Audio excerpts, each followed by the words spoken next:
everybody, I'm here with a Brother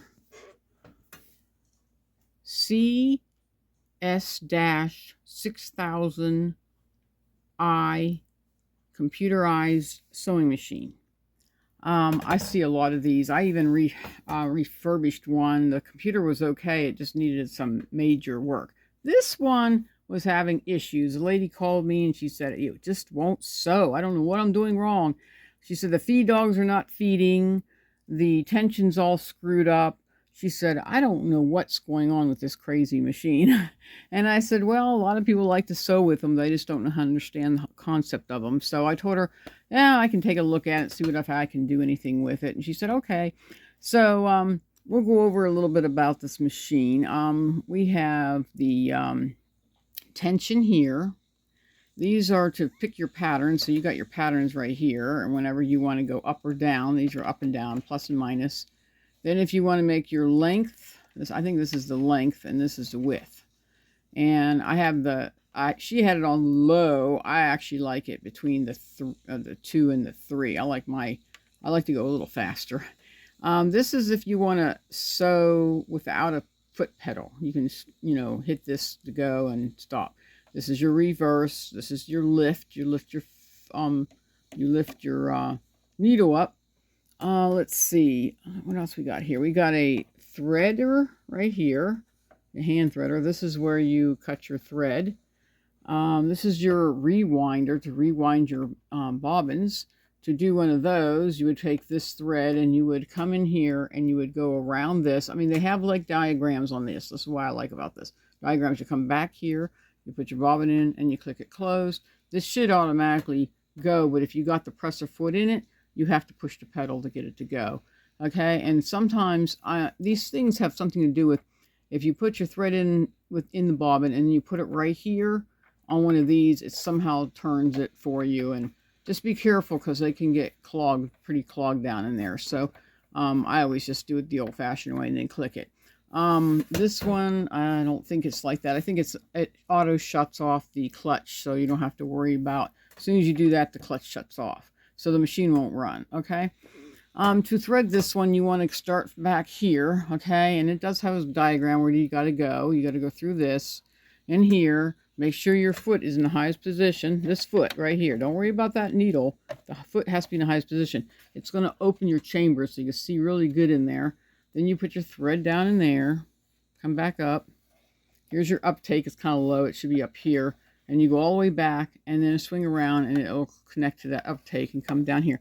Now, if the machine decides it doesn't want to sew, check to make sure your thread is in that, because if the thread's not in that, it's not pulling anything through, so that it won't sew for you. Okay? Come down through here. Then you're going to put it in there and then in the needle. I have the needle down. I put it down for some really weird reason. This is one here is this is called a drop-in feed. She's got a lot of little markers on here. I normally tell people to use the painter's tape so you don't have to mark up your machine, so you don't have to make it look so creepy. But if you're just going to do it that way, I just leave it go. I don't want to mess around. This is how you take it off to be able to do your pant legs and your sleeves. It has a little container. These little doodads here are for your bobbins. So you want to put bobbins in there. I would use a Ziploc bag to put any little fun things in it. Let's get that put back on. This one shows you a diagram on how to thread it. When I always tell you when you hold your bobbin, you hold it towards you and it looks like a waterfall going over it. That's how you drop it in. Then you drop it straight into there, okay? And then you want to come out. I don't know how you explain this very well. It's hard to see it. Let me see if I can turn it on for a second. No, it's a little better. Okay. And you can see it. You go in and you go around and then you go around this. It'll actually thread that little area for you, and it cuts it off. So it's already down there. You don't have to bring it up. This is the kind of machine you don't have to bring it up. Some of them you do, some of them you don't, okay? So anyway, we got this down here. We can now, you're getting ready to sew. Find that. There we go. Put it down. There you go. Then it's ready to go. I think this is one I did it. Yeah, this is the one I did it at. See, I had to reset it. So, if you watch from my videos, it'll teach you how to reset a tension. It's like stop making spaghetti because your spaghetti will go crazy. It's all on the bottom. What's on the bottom is really this tension here. So the bottom is really your bottom tension is really your top tension guide, okay? Your top, if your top's messing up, it's really your bottom tension messing up, okay? All right, so, but the top looks great, so then the bottom's doing fine, but the top was not doing so fine. So when you do this and you start sewing and you start seeing those little threads pucking through, I mean, it looks like it's sewing fine as a regular stitch, but if you do the zigzag, you can actually see what it's really doing, and then you can adjust it so it'll stop doing that. See how I did it here, and now it's not doing that? I don't know if I got a regular zigzag in here. No, I didn't put a regular one in here, but you can see the difference between the right and the wrong, okay? And everything. So now I'm just basically stitching. All right, here, I don't know if you guys can see it. It says 0, 0. That shows you your needles on the farthest side, okay? And then if you want your needle in the center, let's see, let's put our needle up for a minute. So as you push this button, it pulls it up, okay? And then if you want to go, we'll say we'll do the number 1. You come over here and you click this and be number 1. Now you're in the center of the foot, okay? Then you come over here and you see it says, 2.5. I hate that small, so I like to go a little bigger. I like to go somewhere up 4. 4, or you can do 4.5. Don't go too big, because if you go to 5, that's your gather stitch, and I don't want to gather. So let's go down and do it at 4, because I like it better at 4. Okay, let me get my foot pedal on my foot here. All right, now we're going to let this see how it sounds and how it's sewing. It's really, really quiet. Now I'm going to push it because I want it to go a little faster. Now, when you want to reverse, you leave the needle down and you hit this little button here, okay? You can watch what it does. Backs it up a little bit, like that, okay? And then you go forward a couple. Then you come up here and you turn it like that. And you can see it's stitching fine. Underneath is stitching fine. Oh, I think we got some thread, or this thing's unraveling, so the thread's getting involved. But anyway, it's stitching fine. It's just this little piece of thread is actually coming from the material. It's not the thread itself. And then you can see where I stopped and picked it up. See, you stop and pick it up, you get a little bunch right there and stuff, but that's the way it is. Now, let's say, let me put this down again. Let's say if you wanted to end this, okay, you pick this up, pick the foot up, then you bring it over here like this, and you slide it across here like that, and you pull down, and that's how you get rid of that, to get it off of there, so you can start on another thing, okay? And then you want to sew again, you can put it back in right here, drop this back down. I know it doesn't look like there's like this much extra hanging out down here, but it's fine. It'll be fine. Now let's do some pattern. There's some really cool patterns in here. Let's see. What do we want to do?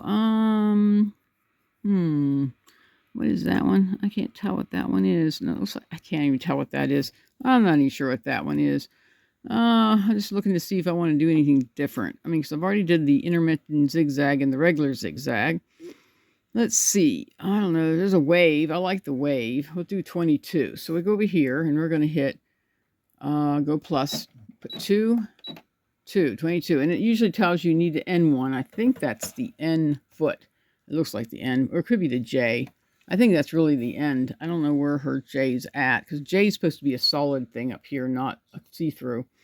Let's see. Then that one says the width is 5.5. The length of it, oh, that's fine. It's 0.1. It'll be fine, I think. Let's give it a try and see what it sounds like and how it's doing.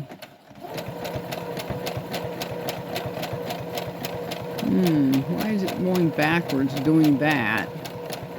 That's not supposed to do that. It's supposed to go forward. Oh, wow, we got some issues in this thing, huh? Let me go back up and pull this up. See what it's doing, because I'm not sure what it's doing. No, that's not right. I don't know what it's doing, but it's being weird. That's not supposed to do that. It's supposed to be going forward. Am I doing something wrong here? Let's look at this. Maybe go a little higher up. That's how farther that one will go. It's supposed to do a wave. Mine does. And this one's going backwards. That's not supposed to do that. All right, when that goes backwards like that and you start going backwards, what you need to do is keep hitting this going backwards, okay? You do it 10 times. 1, 2, 3, 4, 5, 6, 7, 8, 9, 10. Okay, that's supposed to make it go forward. All right, let me go ahead and put this back on, make sure it's going forward. We're going to go back to 0, 2, no, we want 1. There you go, 1. All right, now we'll see what it's doing. Oh, no, I want to put this up to 4. Okay, and see if it's going to go forward again. Yeah, it's going forward. Okay, so if you have this issue where the machine's trying to go backwards when it doesn't need to be going backwards, you need to hit this 10 times. This is what they taught me. And then it will go forward again. Okay, and I don't know why it doesn't want to do that stitch. It could be a computer issue, and I don't work on the computer. I'm a mechanic. All I do is I work on making the sewing machine work better. Okay, so let's put this back up. Let's go ahead and go back to a regular zigzag. We'll do 4. Make sure it's still working right. 4. Like that. And go up a little bit on that. All right, let's see how that's doing.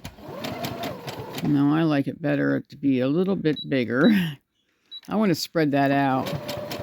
That's better. Now, see, that's still going forward. I don't know why it won't do that one stitch. It might be a computer issue. Maybe something's, jamming it or causing it to act funny. Okay, let's see how this did. Because it's just supposed to be a regular zigzag. Yep, that's it. See, it started out too tight. I don't like that. I want to make it elongated. So, I mean, you could make it wider, but I don't want it wider. I just want it to be that way. And let's see, make sure it's doing right on the bottom. Yeah, it's doing fine on the bottom. Okay, then we go put this back down. We're going to go back to 0, 0. Where are we at here? Oh, let me think. Here we're going to go minus it back to 0, 0. And we're going to make this bigger. Not good enough. Go forward. There we go. And I'm just going to get this ready for her for pickup tomorrow. I don't know why. Now, if there's some other issues going on with it, she might have to take it to someone that can look at the computer. Because I know they still got this one running. Make sure you cut your excess tails off because they get sucked down in there and it'll mess you all up. But, I mean, these machines are really good. I mean, they're just the simple ones. Mine is a lot bigger. I mean, these are the compact ones. And mine is, I think it's about this much longer. And it does so many different stitches. I think it's over 200 and some stitches. And I have my daughter, she likes cleaning them. She got this one pretty clean. She took all the dust bunnies out. I went in and checked all the sensors and all that, made sure they're running fine. And I think I put the grease back where it's supposed to be. I don't know why people grease in the weirdest places. And then when you do your oiling, you can oil your insides here. I checked for a thread here. There's no thread in it, no thread down here. It's mostly dust bunnies, and my daughter did a really good job at cleaning them out. I just found like maybe 3 or 4 dust bunnies, and she goes, how do you know where to look? Because there's hideaways, and you got to know where they hide. But other than that, it's a sewing machine is sewing perfectly forward. I don't know why that stitch is making it go backwards, this one here. Maybe it has to do with, maybe the foot is the wrong foot. Sometimes that could be happening. Now I think this is 4 layers. This is 4 layers. If you were going to use thinner ones or you're going to use thicker stuff, then you have to change this dial. And then you have to, punch in whatever you're going to punch in. I better put this back to where she had it. Okay, and I'm just going to get this thing packed up for her. Husband's coming to pick it up for her. And and she gave me the manual and everything. So in the manual, it gives you those troubleshooters. It's like codes. Sometimes it doesn't give you a code, but when you see it starting to sew backwards, it means sometimes the computer's a little confused. When that happens, you're supposed to hit this backwards 10 times, and it makes the thing go forward. I don't know why. Sometimes this thing gets jammed. That's really annoying. This one and another sewing machine, Runaway, I think, does that a lot. Now, with mine, it's not the Runaway. It's like the first on-board sewing machine that they first made. And it was like, I don't know, 20 years ago when it was made. My girlfriend bought one, and then she had some issues with it. So she brought it in. It had a bunch of needles and stuff stuck in it. I told her, let's see if I can get it all cleaned out for you. And got it all cleaned out. And she was just so happy and blessed. But she was so excited to have it. But she's got her machine. Everybody's got her machine. So I went ahead, and this machine is ready for pickup. I don't see anything else wrong with it. But remember, you know, there's a section in the back of your book or in the front. I'm not sure where they're at in these books. I didn't even never looked in my book. And I think there's a section, it's called Troubleshooters, I think it's called. Yeah, here they are. And this thing kept giving me the F5. It says the start button passes the foot button to control. So in other words, if you're going to run that little guy, you cannot have the foot plugged in. Okay, so you can run it by yourself. Usually if there's all kinds of like cool little codes and things, and it tells you what it does and what you need to, you know, how to protect it. And then there are some other places, I'm not sure where it's all at. This is called the error messages. And then there's something called troubleshooters. I don't even know where that's located in here, if it's even still in here, because they, over the years, they've taken a lot of stuff out. Yeah, troubleshooters. It's on page 59, and you can go through that. And I think there's a section. Where's the 59? That's 49. And there's a section that tells you, yeah, here it is. It'll tell you, oh no, those are your code. What are these? That's not 49. No, we got to go further back. Oh, here, troubleshooters, okay? And then if you read through this and go through the whole thing, it'll tell you if it's running reverse and don't know why, then you need to, you know, do the little doodads that I was taught by Brother. Well, when Brother used to be Brother Sewing Machines, but now I think Janome owns it now. I don't know. I am so lost. Every time I turn around, somebody else buys another company out. So who knows? So it just kind of teaches you how to take care of your machine. It's all in this book. Oh, what happened here? I guess she needs to put her cover back on. But this book here is your book of instructions. So you have a manual that's got a book of instructions that tells you how to run your machine. That's what you need, so you can figure it out. If you don't have one of these, you can actually get a download, and they still have this download for this machine. Some of them you can't get no more. They're just way old, and they don't make them anymore. Anyway, I'm going to let you guys go. If you have a sewing machine like this, I'd love to hear from you. And hopefully I explained myself really well on this machine. And I love to hear from you guys. I love to have you share your information, what you like about sewing with the sewing machine, what you like to make, where you got the sewing machine. Somebody buy it for you? Did you buy it for yourself? I just like to hear from you guys, okay? So give me a thumbs up and like the video and tell me what you think about this sewing machine, okay? Bye-bye.